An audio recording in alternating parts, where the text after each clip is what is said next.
And the issue of working conditions, I'm very proud of our working conditions. It's modern slavery what Jeff Bezos is doing. We are the new serfs.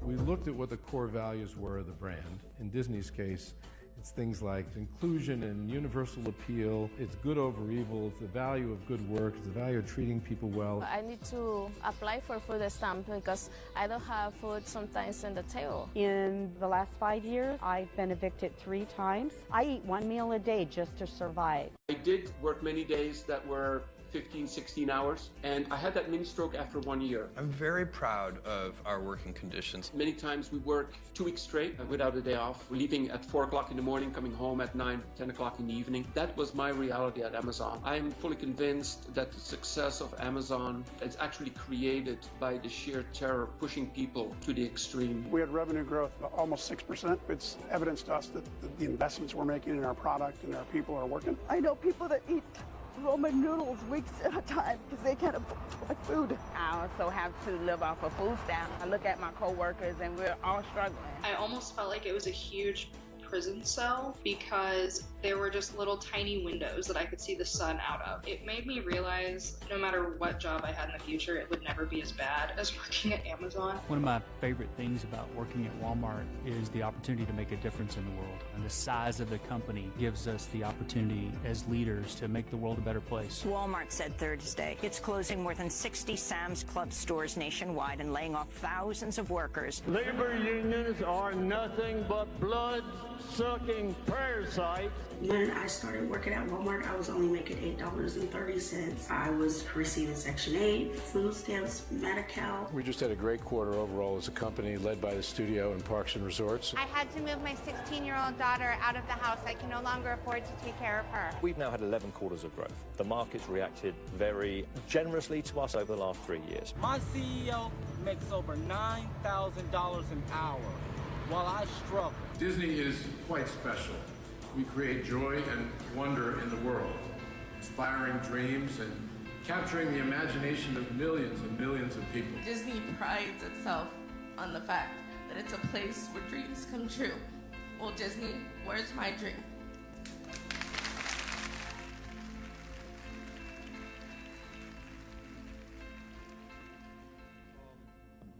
Thank all of you here in the nation's capital for being with us this evening. Let me thank the many people who are watching this on live stream, and let me especially thank our co-conspirators, if you like, on this effort, the Young Turks, Now This, The Guardian, Attention, Free Speech TV, Credo, Move On, The Nation, and Good Jobs Nation. Thank you all very much. What we're doing tonight, I don't think has ever been done on television before.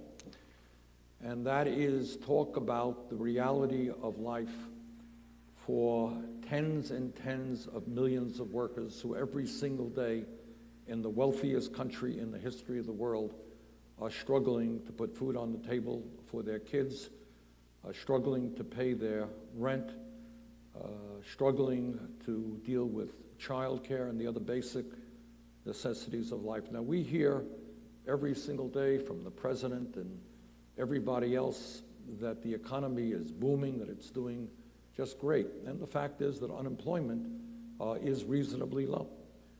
But the other truth is that real wages for the average American worker continue to decline.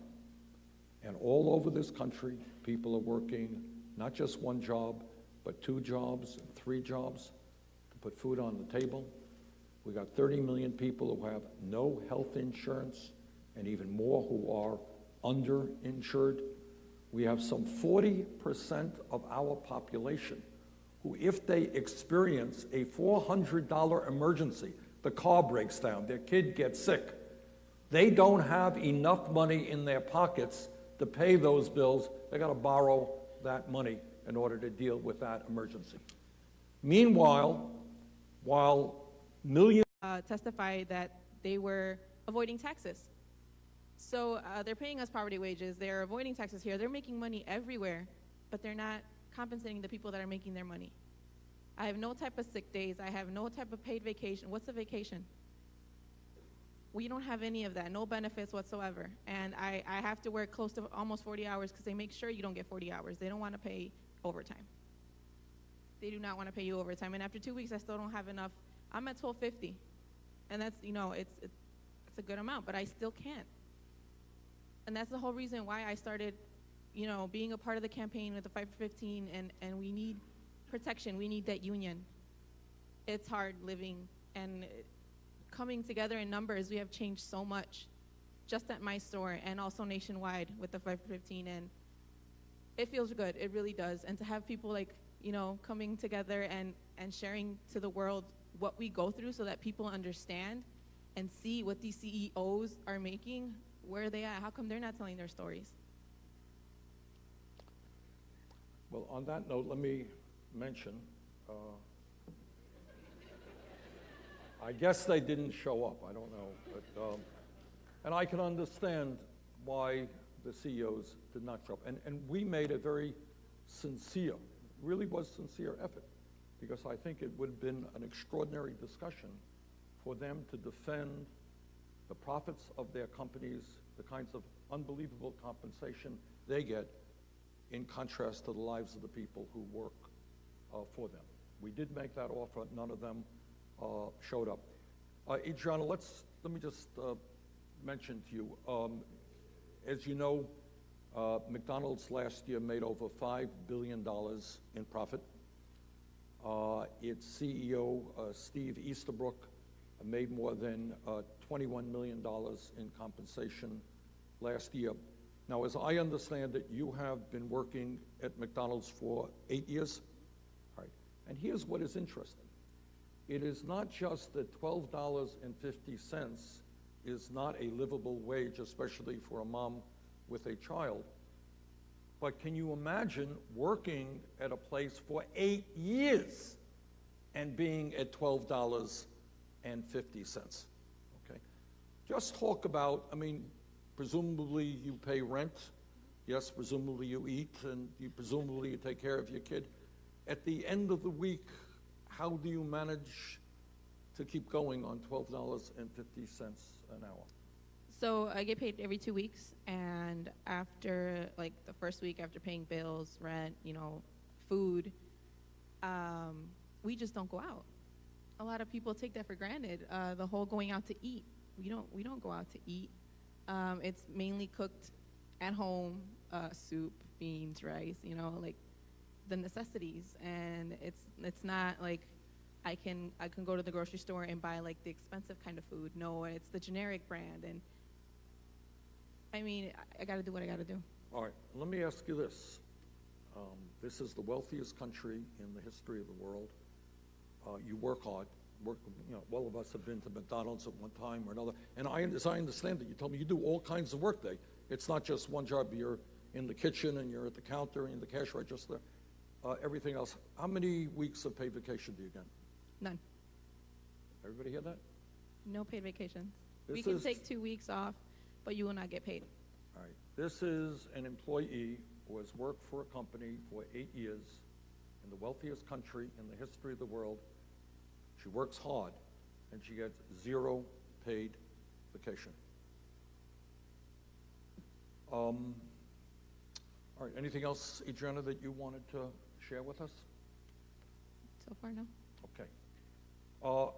Our next panelist is Cynthia Murray, and Cynthia works also for one of the largest corporations in this country, a corporation that is owned by the Walton family, the wealthiest family in America. Cynthia, thank you so much for being here.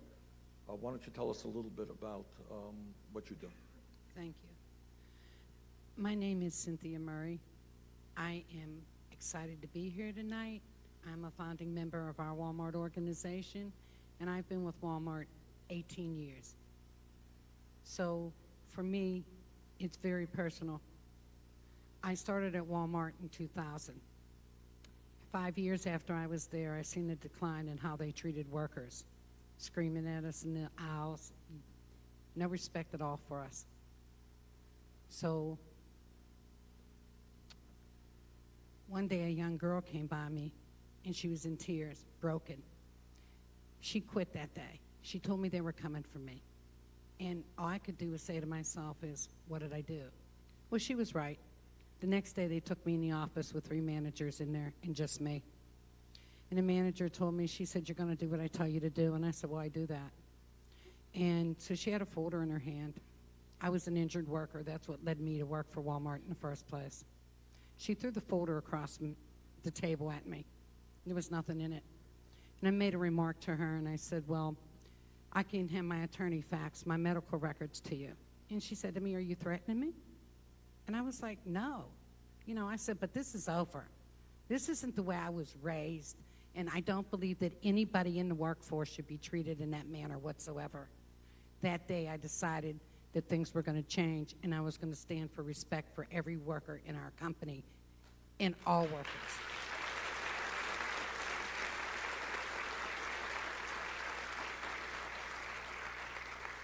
Walmart told us that it was only my store. 100 of us got together from across the country. We then found out that what they were saying to us wasn't true. They were treating each and every one of us the same manner, disrespecting us. So we decided to do something about that. We joined together. We made an organization, and we said enough is enough. They pride themselves on low wages, on paying their workers low wages. Meanwhile, we don't even make the poverty level.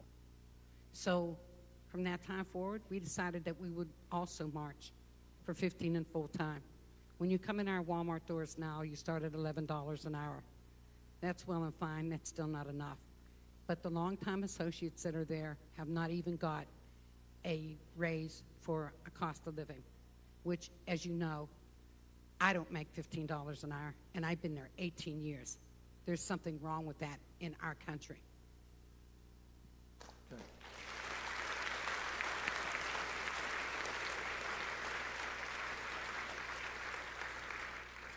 Cynthia, a lot of employees, as I understand it, work fewer than 40 hours a week at Walmart. Why is that? Well, Walmart figures that the more that they have part-time workers, that it's cheaper work for them. We don't get many benefits anymore. They took most of those away. But the turnover rate is high in all the Walmart stores across the country. Once a worker comes in and they see what it is to work there, they leave. We're understaffed, overworked, and they disrespect us. And so these are some of the problems that we have now in our stores across the country. It's not just happening in one store. And we thought, what better way to do things than to join hands with all retail workers and other workers. And so we built an organization called Our Walmart. And so now we have that we would like each and everybody that's in the U.S. to come forward and stand with us. Walmart doesn't just impact Walmart workers in the U.S., but global as well.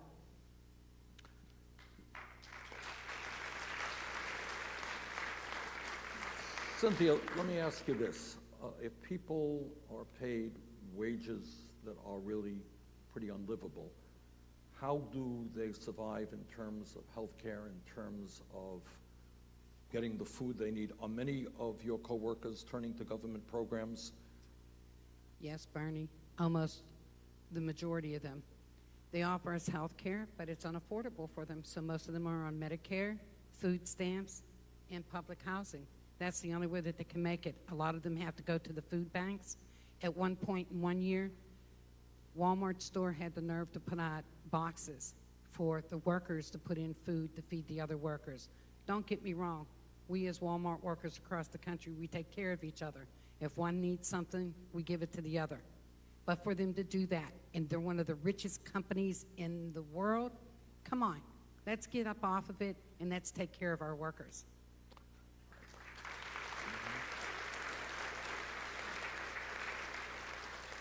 So when you stop and you think about it, here is a company owned by the Walton family, which is the wealthiest family in this country. And we as taxpayers have got to subsidize the employees who work for this company.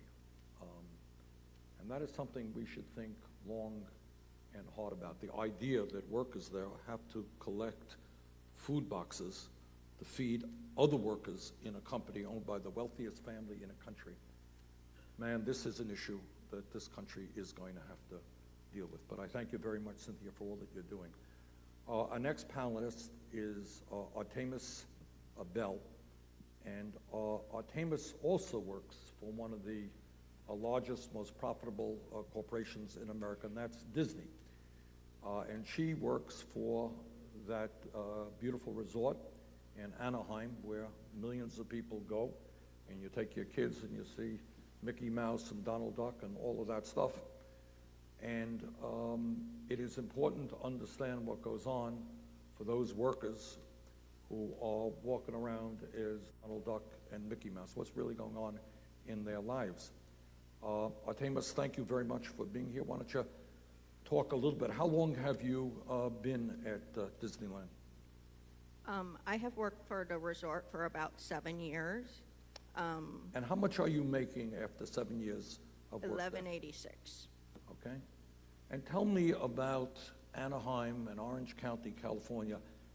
That is a pretty expensive place to live, right? Yes, yes. How do people live on $11.80 an hour? We don't really. On $11.86, plus I get a third shift differential, so I make just barely $12.50 after everything's put together. It's barely $1 more than a new hire makes now, but for a lot of my coworkers, they've been living in their cars. A lot of people have lost their homes and they're living in motels. I've been holding on. I'm going to interrupt you because something comes to my mind here. Okay. I was told, and I don't know if it's accurate, tell me if it is, that there was a tent city where workers were living in tents near Disneyland. Is that true? Does that ring a bell? Well, there was a tent city. It was a part of the homeless issue in Orange County as a whole, and I do understand that there were Disneyland workers living there. Okay. Yeah. And I mean, the homeless issue in Orange County has made me even more afraid to lose my apartment because there's no resources if you need help. I hold on to my apartment by the skin of my nails as best I can by having roommates, but that's very difficult on us because everybody's kind of in the same boat I am. We all barely make enough. I have a 2-bedroom apartment, and there have been times when we've had a roommate in the living room. We just barely make it, even when we have more roommates than we have bedrooms. And it's very difficult when you've got a roommate who just moves out without any notice, and then all of a sudden you have to scrape together the extra money to cover that roommate's rent. Through my choices to keep my housing at all costs because I don't want to deal with the homelessness in Orange County. I don't want to be the person dealing with it. Do you know people who are working at Disneyland who are really sleeping in their cars? Yes, I do. Yes, I do. I've known people who are currently sleeping in their cars, and about a year and a half ago, a cast member from my shift actually passed away in her car, and she was so embarrassed that nobody knew she was living in her car, and when she just disappeared, people were searching for her. They were looking at the last address that they had for her, and she wasn't there. People said she hadn't lived there for a long time. The company made no effort to look for her. This was a cast member who had, she never called out. She was always doing 6 days, and she'd worked for the company for about 10 years, I think. And she was just gone, and the company just wrote her off because she stopped showing up to work. And it was because of the diligent work of the other cast members calling her family and calling the police and everything that they could think of that we were eventually alerted when she was found passed away in her car. But the company did nothing to help us find her, and the company continues to do very little to help us get to a wage where we don't have to live in our car or worry about living in our car. And I think it's worth noting that the CEO of Disney, Bob Iger, signed the contract recently for, was it $423 million over a 4-year period? Yes. So this is a company that makes billions in profits, can provide a $423 million compensation package, but you have people who are working there. And you know, it's ironic about Disney, this is supposed to be the place, it's a happy land, right? You're supposed to be making people feel good in fantasy world, and yet many of the workers there are really just struggling economically. And I've also heard, and again, this is one of the most expensive places in the world to live, Orange County, California, that people sometimes have difficulty putting food on the table and feeding themselves. Have you heard stories about that? Yes, I've heard quite a few stories of that. I know a lot of people who have to go to food banks. I've gone to food banks myself. I try to make food a priority for myself because I was always taught that that's like the foundation to your health. Right. And my family has some health issues that I don't want to have to deal with. And so I always make sure to feed myself, but that means that I'm cutting into other bills that I could be paying with that money. What about health care? Do people have decent health insurance who work at Disney? The health care is okay, but because our wages are so low, it is difficult for us to use it.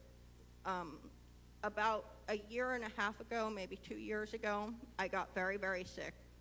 And I'm prone to sinus infection, so I thought I could deal with it, and I didn't go to the doctor right away. But after more than a week of being sick, I realized that this was something out of the ordinary, and I went to the doctor. My doctor was very mad at me for not coming sooner because it turned out I had pneumonia. After paying my copay and after paying for the prescriptions that I was prescribed, I didn't have any money left at all. So all I had in my cupboard at the time, I think, was spaghetti and tomato sauce, and I lived on that for 3 weeks because I didn't have any money for food after that. You know, we're hearing from workers tonight, and people may be watching this and they say, well, it's too bad we got 5 people up here, they're struggling. This is not 5 people. This is what is going on all over this country. These are the stories of tens and tens of millions of Americans. So Artemis, thank you very much for sharing your story.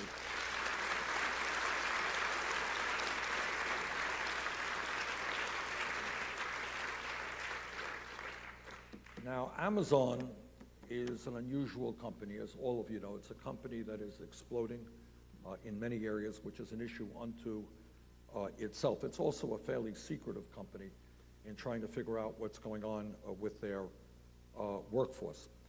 But what we do know is that the owner of Amazon, Jeff Bezos, I think as of today, is the wealthiest person in the country at $150 billion worth of personal wealth. But what we also know is that a significant percentage of workers who work for Amazon are working at wages so low that they are also dependent upon government programs. But that's only half the story, because a lot of people who work for Amazon don't really work for Amazon. They are independent contractors. They are hired by an independent body, and their wages, we believe, are even lower than Amazon's wages are. Seth King is a former Amazon employee. He is a veteran of the United States Navy. You served 8 years in the Navy, is that right, Seth? Yes. And you worked for...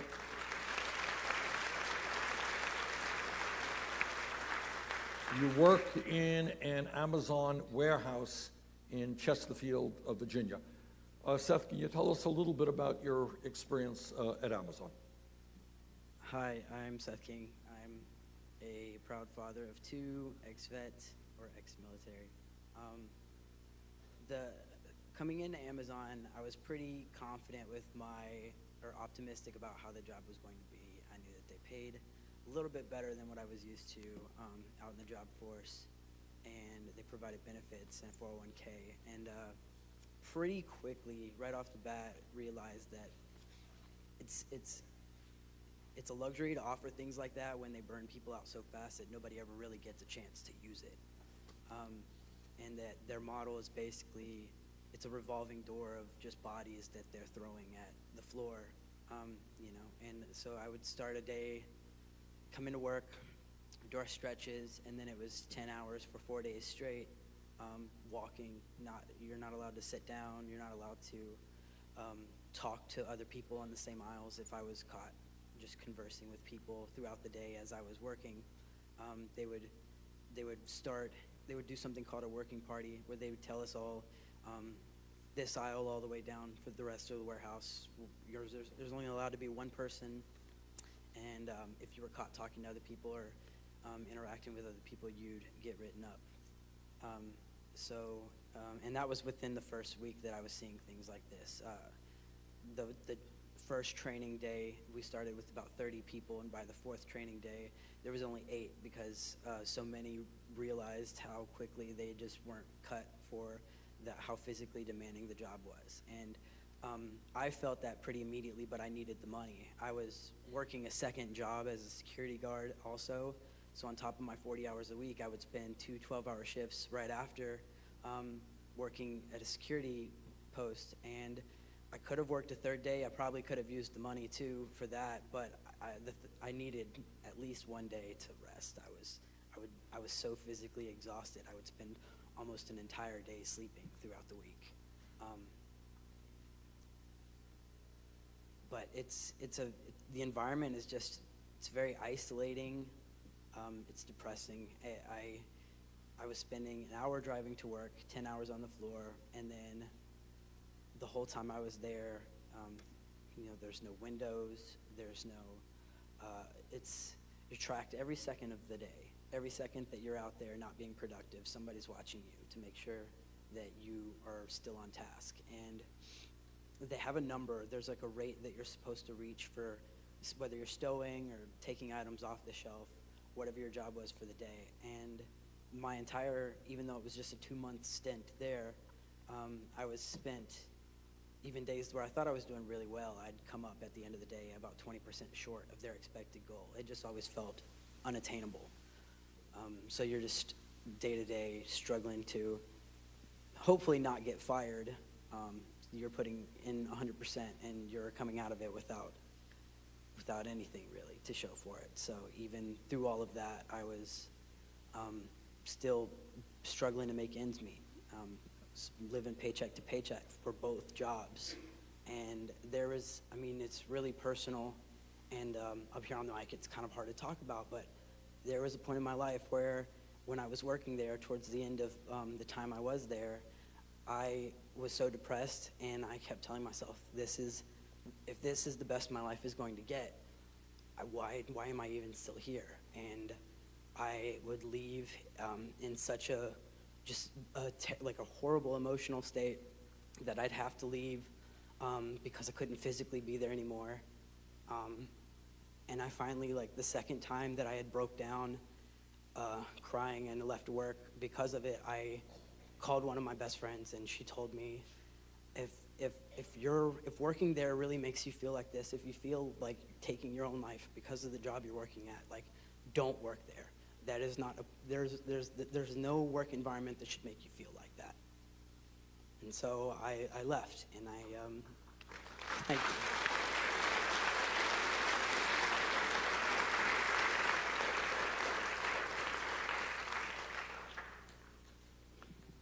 And this is a company owned by a person whose wealth increases $275 million every single day.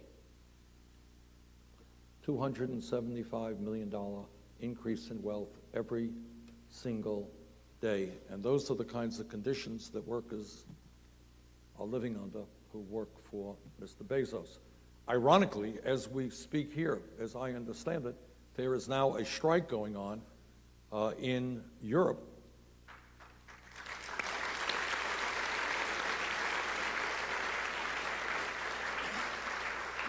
Demanding decent working conditions. You know, but as we hear, we're going to get to Heather in a second. It was a little bit different story. But as we hear these stories, it speaks to the culture, incredible culture of greed in this country. I mean, Seth talked about it, and Adriana talked about it, is people in a sense are disposable. So we work somebody to a point of no return, and then we get rid of them, we bring somebody else in. It is not a culture where people are respected, who are part of a team, who are nourished, nurtured. It is, thank you, we got as much as we could out of you, you're exhausted, goodbye. We got somebody else who will come in.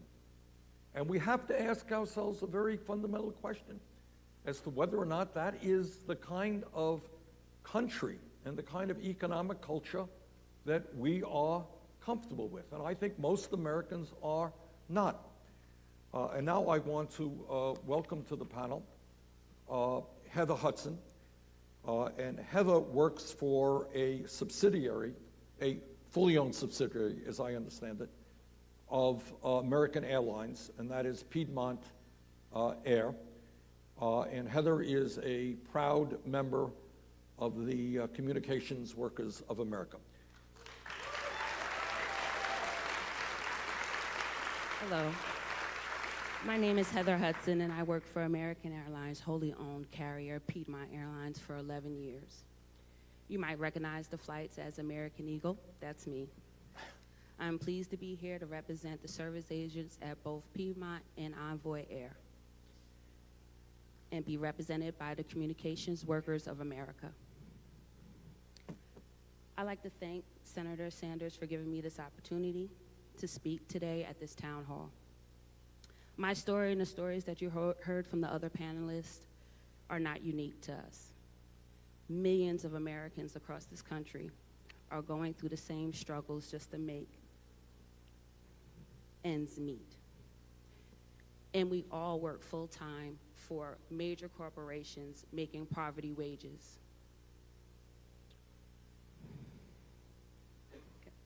We are being paid these poverty wages even though we make these businesses successful. When I started at American, at Piedmont Airlines in Charlotte, North Carolina, 10 years ago, I earned less than $8 an hour. At that time, I was married, and I really wasn't worried about the wages. I was more worried about the flight benefits. So me and my husband and my 4 children can go places that we never expected we would be able to go. Now that I'm separated and a single mother of 4, I rely solely on my paycheck to take care of my family. My current salary after a decade working for Piedmont is less than $14.50 an hour. I cannot make ends meet on my own without working extra hours.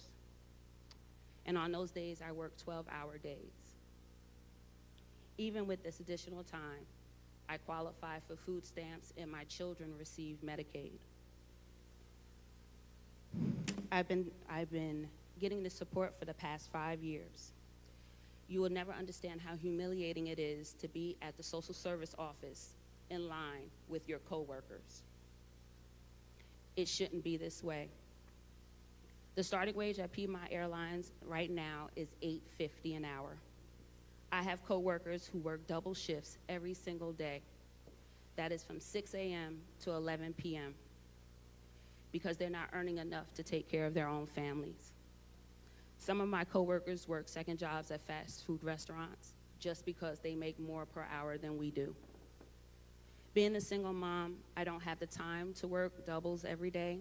I struggle every month to pay my rent and other expenses. I have 3 children in college and 2 years from college. My 26-year-old son, Devin, helps me financially. This is not the way it's supposed to be. And those flight benefits that I was so excited about at the beginning of my career, they don't even matter as much anymore. I have to take care of my kids now. So you ask, why do I stay? I stay because I love my job. I love my coworkers. I enjoy my passengers sometimes. But my job is not easy. We're on the tarmac. In Charlotte, North Carolina, if you've ever flown through, we board you on the tarmac, and we are out there with you with umbrellas. We're out there in the heat, 90, 100-degree weather. Okay. Just the back of my chair. We are Americans, frontline workers, who are expected to project a positive image and provide a smile. We work hard for our company, and we deserve more. That's why we're here fighting for a living wage and fair contracts for over 9,000 passenger service agents just like me. We service flights for American Airlines carriers Piedmont and Envoy. For me, the most disturbing fact of all of this is that we work for a company that is tremendously successful. American Airlines made $1.9 billion last year. Our CEO, Doug Parker, has said he believes American will never lose money.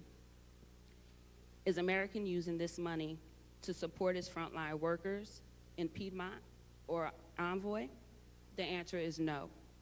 Recently, the company lobbied for more corporate tax cuts and announced plans to use $2 billion of their profits to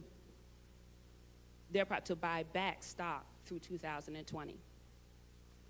At the end of the day, I believe it's time for this company to share those profits with us, the workers, who are key to their success.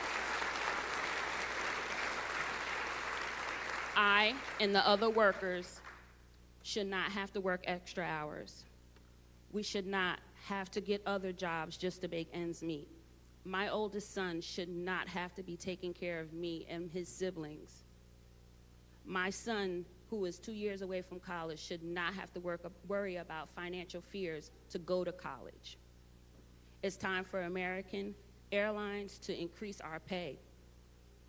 I thank you, Senator Sanders, for letting me tell my story and believing in that the workers like me deserve a living wage and fair contracts. Thank you.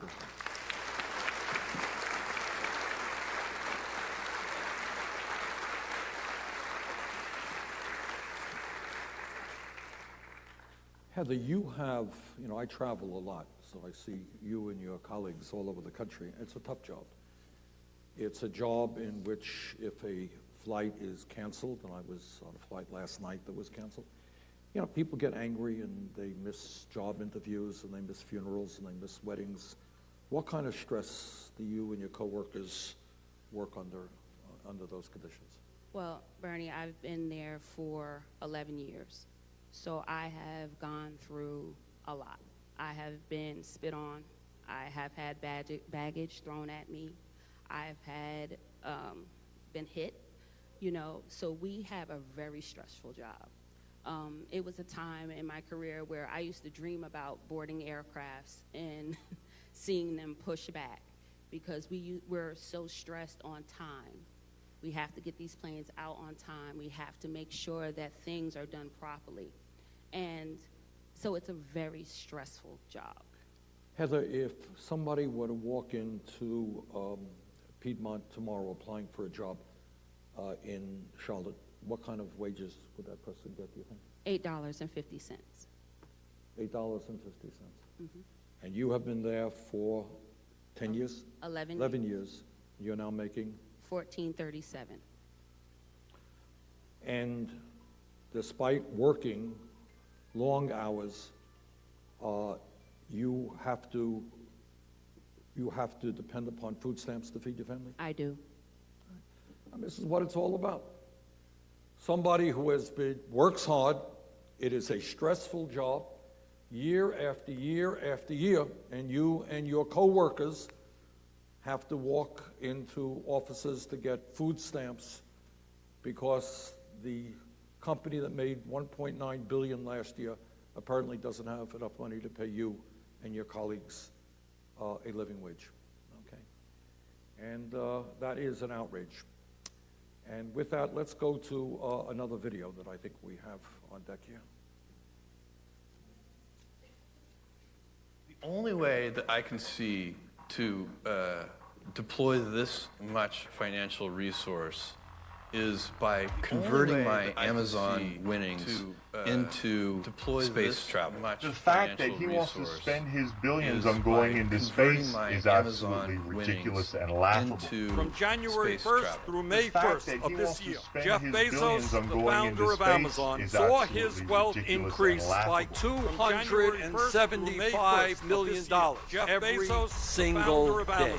Saw his wealth increase by Doug McMillon earned $22.8 million during the retailer's last fiscal year. Say they're just being rewarded for a job well done. Doug McMillon earned He's the company's co-chairman and CEO, raking in over $36 million last year. He's the company's co-chairman and CEO, raking in over $36 million last year alone. 4 of the Waltons made $12.7 billion in one day. The boss of McDonald's, Steve Easterbrook, is reported to have earned £11.8 million last year. He was just handed a 94% pay raise last year, making over $15 million in total compensation. Mr. Easterbrook makes $9,200 an hour. And that's on top of being showered with $500,000 in perks, including a private jet for personal use, a car, life insurance, and financial planning. Bezos has a lake house in Washington State worth $25 million, a Beverly Hills estate worth $25 million, and a trio of New York City apartments on Central Park West worth $17 million. Rob Walton's collection of vintage sports cars, $23 million in cash for the largest private home in Washington, D.C. Asher B. Duran's Kindred Spirits for a reported $35 million. $12 million renovation. $100 million in stock. 25 bathrooms. So much money here. I don't begrudge what he's making, but don't forget who you've built that company off of. I'm at a loss for words that a company, a $1 trillion company, a man that has a ballroom in his home, somebody that has 2, 3, 4 mansions. Look what I'm moving out of. See this? I think the mass accumulation of wealth from Bezos is a symptom of a broken system. They are hoarding wealth, and they're stagnating this economy, and it's time for a change. So we are looking at a world in which people, handful of people, have wealth beyond human imagination, and the people who help them create that wealth are struggling every single day and are dependent upon government programs in order to feed themselves and their children. And meanwhile, because of a corrupt campaign finance system, these people and their friends are creating a political climate which not only does not address these problems, but gives more tax breaks and other benefits to the people on top. It is worth mentioning that last year, Amazon reported some $5.5 billion in U.S. profits, but somehow or another, they got away without paying a nickel in federal income taxes. And Trump's tax plan will provide Amazon with a $789 million tax giveaway. If this were not so pathetic, it really would be laughable. The idea that multi-billionaires get huge tax breaks, live in incredible mansions, and their workers are struggling to keep their heads above water. Let's talk now about where we go from here. All right, we've talked about the problems, and you all have been incredibly articulate about what you and your coworkers are going through. Let's talk about an agenda now that makes sense to working people in this country, that will improve lives, not just for Jeff Bezos, who has to worry about what he's going to do with his next $50 billion, but maybe start dealing with the problems that ordinary Americans face. All right, many of us are fighting. I want to thank Good Jobs Nation for their work in this area. We are fighting.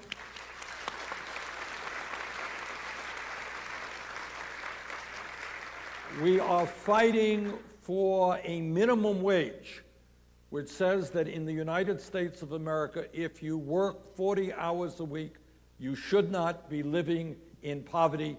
You should be earning at least $15 an hour. All right?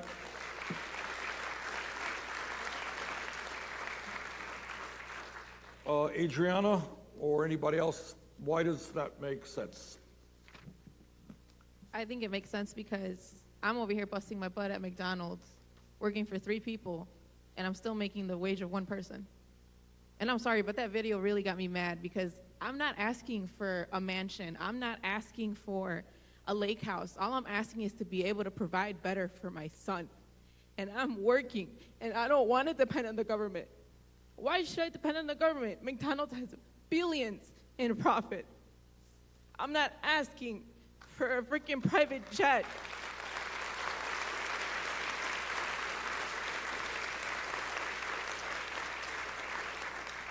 If I'm busting my butt, I don't want to ask anybody for anything, especially not the government. Why? Because taxpayers are subsidizing that. And that's what people don't understand. I want to be able to provide for my son by myself. And I feel like $15 an hour is a start because we're already in a hole. We're trying to climb out. We need protection. We need the union. So they can give us $20 an hour and then cut our hours. We need that union. We need protection. We need our voices to be heard because people are scared. People in my store are scared. Older Mexican ladies, they are terrified. And that's why I feel like I need to be there to protect them, to let them know what's going on, to let them know that they should not be treated that way, and the wages that we're making, they should be way higher. Let me ask the panel to comment on this. There was a study that came out recently, which is really quite an amazing conclusion here. It said that something like 40% of the American people, if hit with a $400 emergency, all right, that means a broken car, right? It means your kid getting sick. It means you're getting evicted and having to come up with a deposit for a new apartment, right? 40% of the American people do not have $400 available to deal with that emergency. They would have to go out and borrow that money, maybe from a payday lender who would charge them some exorbitant interest rates. All right, what about that? What about raising the minimum wage? What does it mean to live under that kind of stress? All right? If your car broke down, what does it mean? What happens? I wouldn't be able to get to work. I wouldn't be able And what happens if you don't get to work? I wouldn't be able to feed my family. I would lose my apartment. I would lose everything. And I would have to borrow. I would have to borrow. I would have to go to friends. I wouldn't know what to do. Honestly, I wouldn't know what to do. Okay, Cynthia or Artemis, what happens? I mean, you know, in this world today, $400 is not a lot of money. All right, cars break down every day. People get ill every single day. People get evicted from their homes every single day. What does it mean? What kind of stress are people living under who are making the kinds of wages that you guys are making? Yeah, Artemis? Well, for me, it wasn't a car, but I've actually dealt with something like that before when I've had roommates move out with no notice and their rent was about $400. All of a sudden, I had to come up with that $400 or face losing my apartment. And each time I've managed to do it by either getting a payday loan or just not paying another bill. So your roommate left. Yes. And you're going to have to come up with $400, Yes. which you did not have in your pocket. Right. Which means you go to a payday lender who charges you, do you know what kind of interest rates they charge you? They charge something like 300% interest rates. All right. This is why the rich get richer and the poor get poorer. You got vultures out of there who are stealing money from desperate poor people who need to come up, in this case, with a few bucks in order to keep a roof over their head. All right. What else? Who else wants to comment on it? Yes. I will. So we see it every day, you know, not even $400. It can be $20 to see them through the week just to get back and forth to work. And, you know, I've seen workers walking. I mean, by the time they get to work, they've walked so far and so long that they can't even work. And if they do, you're like, what happened to you? And they're like, I had no money for a bus. You know, they're already taking a bus 2 hours one way. You know, and not to have enough money in your pocket to even get on that bus on a day that it's raining or ice and snow.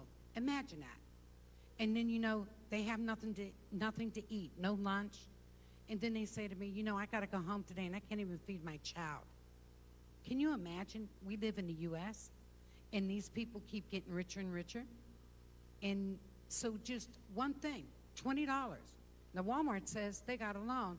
You can take a loan out on your check. We'll give you something out of your check. But the moment you do it, you're going to get charged $6 every month, whether you use it or not. Now that's just like a payday loan to me. That's $6. People say $6. Ask one of our workers what $6 can do for them. And they'll tell you, that's 2 days to go back and forth to work. That might be a dinner for my child. So that's wrong too. Seth,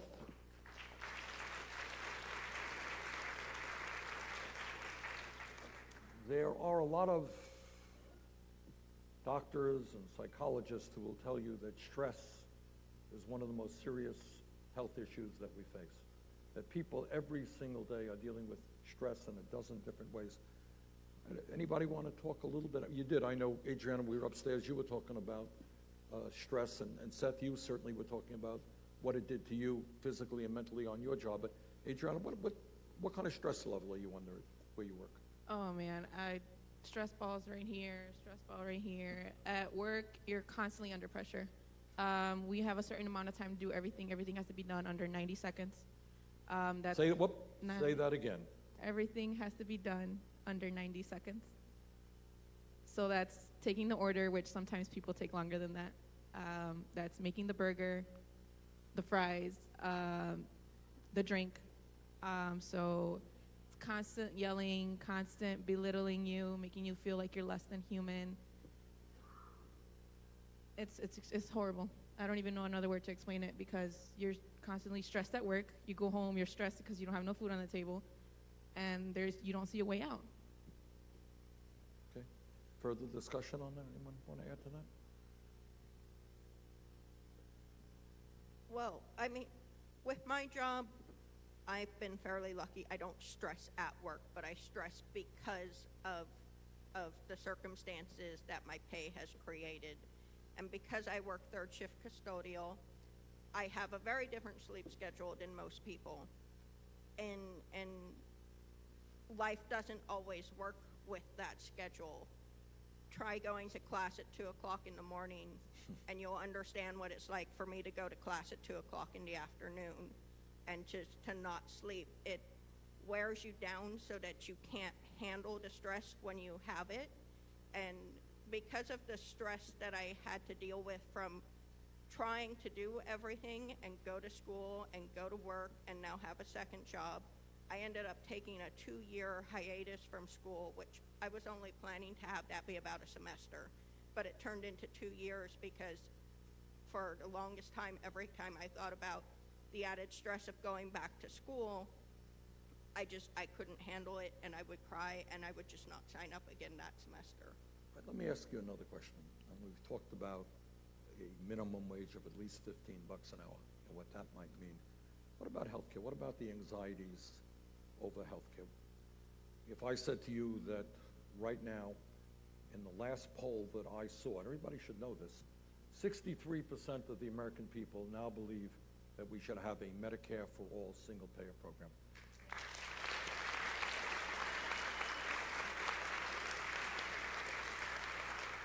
Now, we have a president who wanted to throw 32 million people off of health care. We have a president whose budget would have called for a $1 trillion cut in Medicaid and $500 billion in Medicare over a 10-year period. What would it mean to your lives if you had what workers in every other major country on earth had? And that is, you had a little card which allowed you and your kids to go to the doctor anytime you wanted without any co-payment, without any deductible, and for lower income workers, prescription drugs would be virtually free. What would that mean for any of you? Well, I think that would mean lifting a burden off of our back. I have, and I pay for health care every pay period, and I have to go to the doctors, and I don't because I can't afford the co-payments. I mean, there's How much are your co-payments? My co-payments are $90. Every time you go to the doctor's office? Every time I go to the doctor. Everybody hear that? And that's not the money that I spend every pay period to pay for that insurance. In other words, she has insurance that you are paying for, but it's an insurance that in many cases you can't use because the copayment is so high. And that is, you know, so when we talk in America, we say, well, we got 30 million people who have zero health insurance. That's bad. But you got a whole lot of people in exactly Cynthia's position. They have health insurance. They don't use it because the deductibles and the copayments are so high. All right, anybody else?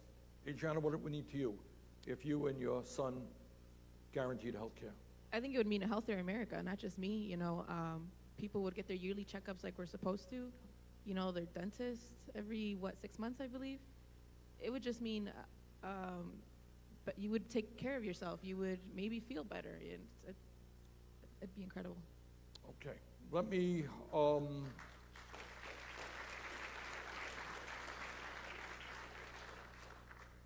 again, I don't want to be too radical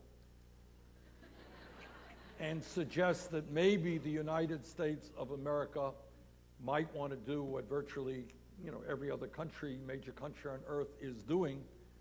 But what would it mean, do you think, to your lives and the lives of your co-workers if we had 12 weeks of paid family and medical leave? What would it mean to you?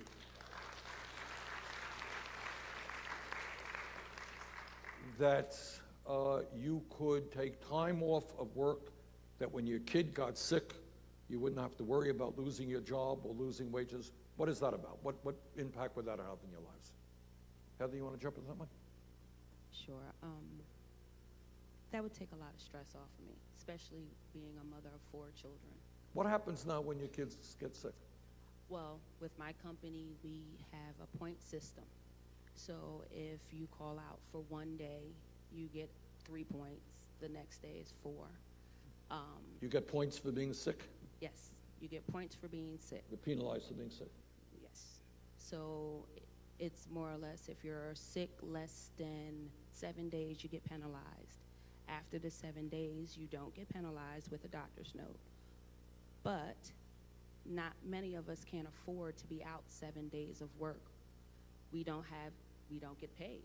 So a lot of us will come into work sick, and which we work for an airline, which is we could get all of you sick. So at the end of the day, we ended up in trouble. Speaking of coming to work when you should not be coming to work, Adriana, what about McDonald's and sick time? Oh, we do not have any sick days. So I'm most likely going to come into work sick because I can't afford to lose a day. So I'm working with food. Like she said, I'm probably going to get some of you guys sick. He yelled at me saying that I get him sick. So yeah, it's hard when you don't have any paid sick days. So if my son gets sick, I can take him to the doctor and they'll accept the doctor's note, but I still lost a day of wage. All right, let's just take a deep breath and recognize how crazy this is. She deals with food every single day, right? Hundreds of people coming in and out. And I presume there are days there are people who are sick who are handling that food. I mean, what can we say? And you deal with people who are going all over the world, right? And if somebody has something that's contagious, that person will take it all over the country. Okay. On that cheerful note, let's go to another video. While the rich are becoming much richer, we're seeing mom working and dad working, kids working incredible hours, and they still don't have enough money for basic family needs. And what we are saying today is that is going to change. Be able to earn a living wage, not struggle with our everyday bills and rent, to know that we will be able to put food on our table at the end of the night. If I was making $15 an hour, I'll be able to get up out of the shelter and get on my feet and get my own apartment. Investing in associates means letting us take care of our children when they are sick and accepting our doctor notes. Investing in associates means giving associates set schedules so we can plan our lives and be there for our families. Corporate America understands that when workers become organized, when workers are able to engage in collective bargaining, they end up with far better wages and benefits than non-union workers. A union would offer me protections at work that I do not have now. Bring the minimum wage to $15 in the union, that's going to be a big change, a boost. My message to Disney and to our CEO, we deserve the same magic back. Disney can afford it, and your cast deserves it. Jeff Bezos should be a model for how to treat our employees and give people a leg up. This is the wealthiest country in the history of the world. It is not a radical idea to say that if you work 40 hours a week, you should not be living in poverty. It is not a radical idea that in America we join the rest of the world with paid family and medical leave. When millions of us stand together, we are going to win. Nobody is going to stop us.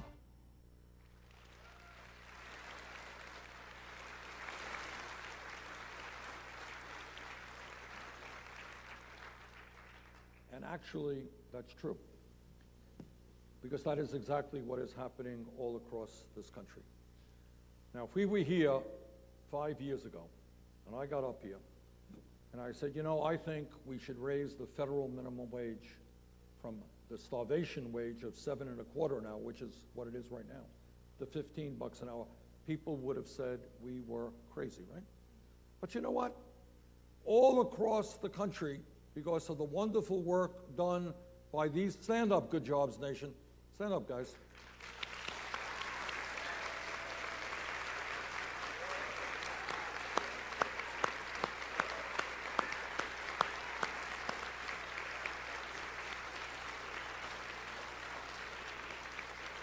Because of the great work done by them and by other organizations, an idea that seemed radical 5 years ago is no longer radical today. And not only do we have more and more co-sponsors on legislation that I've offered here in the Senate, is offered in the House, but what you are seeing are states and cities all across this country now passing legislation guaranteeing $15 an hour. And you know why they are doing it? They are doing it for all the reasons these guys talked about, and because the American people think that that makes sense.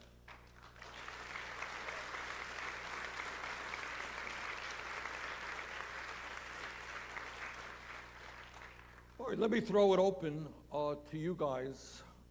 Talk to me. I know by definition you would not be here if you were not active, if you were not thinking about these issues. How do your coworkers, not every coworker, responds to what you are going through the same way. What are some of your coworkers thinking? What are their attitudes? Are they hopeful? Do they think we can make change? Who wants to talk about that? What's going on in the minds of some of your coworkers? So I'll start. At my job, like I said, a lot of people are scared. They don't quite fully understand what a union is, so they just think, oh, union, they're gonna just take my money.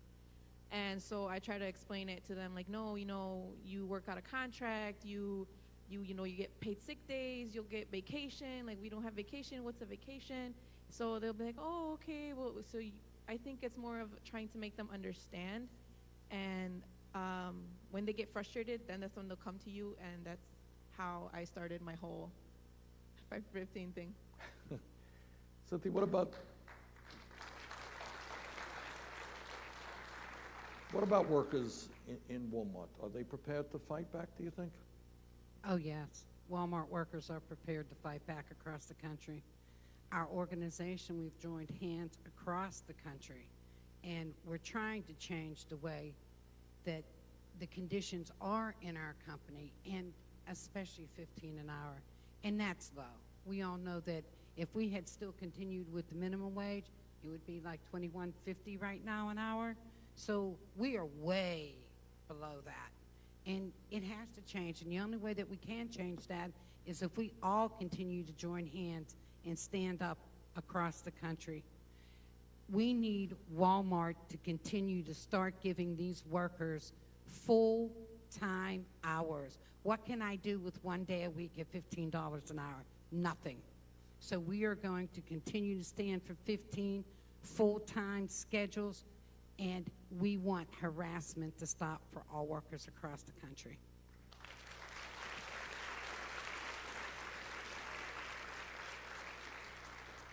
Artemis, how are the workers feeling in Disneyland?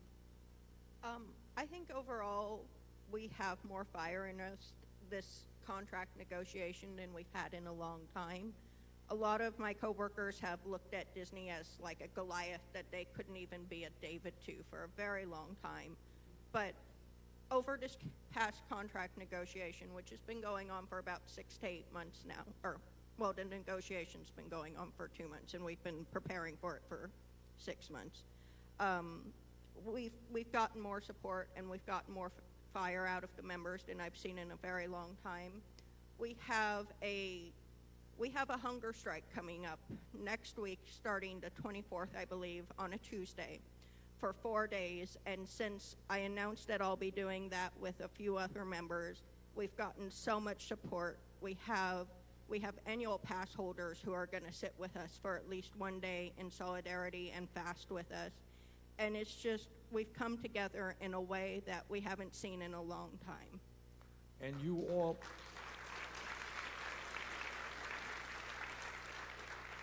guys have worked on a ballot item for Anaheim. Can you say a word about that one?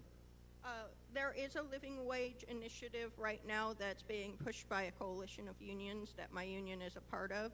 It starts at $15. If it were to pass in November, it would start at $15 in January of 2019, and over 4 years work its way up to a living wage in Orange County, which is about $18 an hour.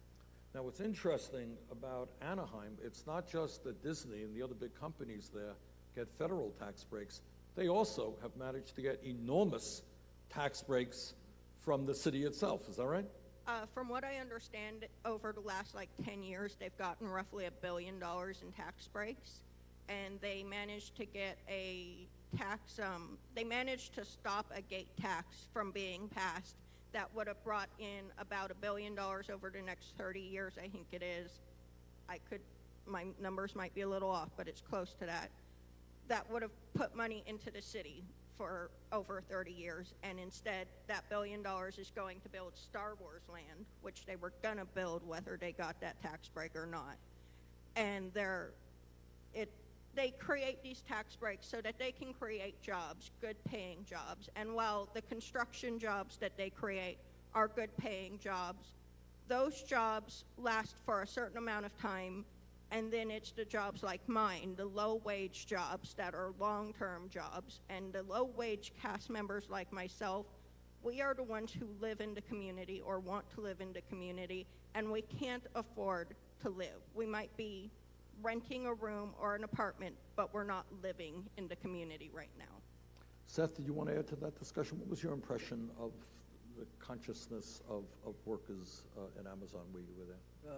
My impression is that, kind of mimicking something that was said earlier, is that we're not an isolated incident. And while my story, I had the luxury of a second job so I could quit to afford myself, the mental health break that I needed, there are people who their livelihood is hanging off of working at Amazon and spending all of their time at Amazon.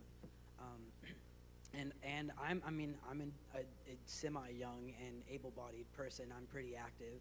So for it to be as physically demanding as it was to me, imagine what it's like for some 40, 50-year-old person who is starting off there like I was for the same wages. And there was this woman I remember the first or second week after I started working there, who she was probably in her mid to late 40s. Every week there was some new brace she was wearing, a wrist brace, an elbow brace, knee brace, ankle brace until eventually she just stopped showing up.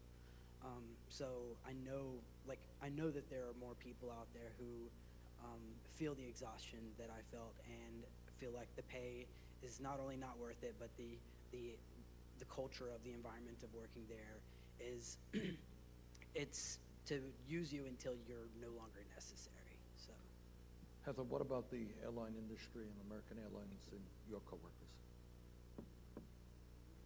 Pardon me? Considering the union? Yeah, I mean, how are they feeling about things, and what does the union mean to them, and so forth? Well, we're a new union, so I live in a state where unions are not normal. Where I'm from New Jersey. I was born, raised in a union household. So a lot of my coworkers don't know what to expect, but at this point, the CWA, the Communication Workers of America, have done us justice. They support us, and they make sure that our company make sure that we're safe and promote affordable health care and our living wages. So I'm very pleased with our union.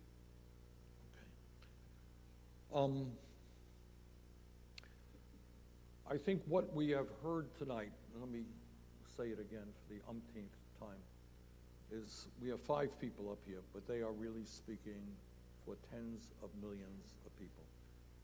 And these are tens of millions of people who in many cases have given up hope. Our life expectancy as a nation is actually going down. These are people who are living in lives that are incredibly stressful. They're angry at themselves because they're not doing justice by their children. And they probably worry more about their kids than they do about themselves. They worry that they're working day after day and they're thinking about their retirement and they have no money in the bank to have a decent retirement. Significant numbers of people, when they retire, have nothing. They're dependent on Social Security, and those benefits are not very high. And meanwhile, while all of this is going on, we have got to remember that we're not a poor nation. If we were sitting here and saying, we're a poor nation, and that's the way it is, everybody works very hard and nobody makes a lot of money, I think people could deal with that.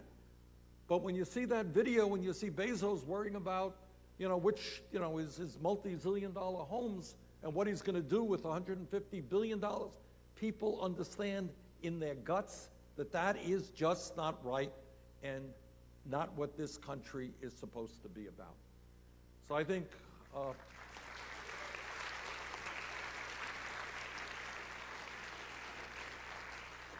and the good news is that I think all over the country we are seeing people standing up and fighting back, and it's not just the fight for 15, it's the fight for universal health care. All of you have seen recently teachers in conservative states standing up and saying, we demand a decent education for our kids in states like West Virginia, in Oklahoma, and in other conservative states. You are seeing young people who experience the most unimaginable tragedy that anyone could even think of in Parkland High School a number of months ago. And I don't even want to talk about it because it is so unspeakable what they went through. And their response was not simply to get depressed or to mourn, but to fight back for sensible gun safety legislation. And we're seeing people running for office, people getting involved in all kinds of ways that we have not seen for a very, very long time. So I just want to conclude by, number one, thanking ACT TV for helping us produce tonight's program, but more importantly, thanking all of you for your...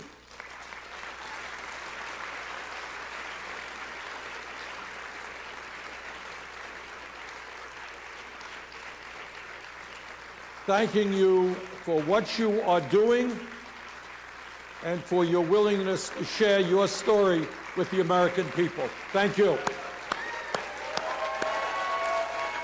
And thank you all very much.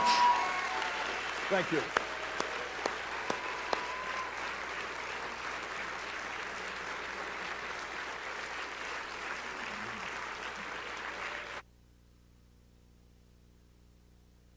Thank you so much. These guys are something else, aren't they?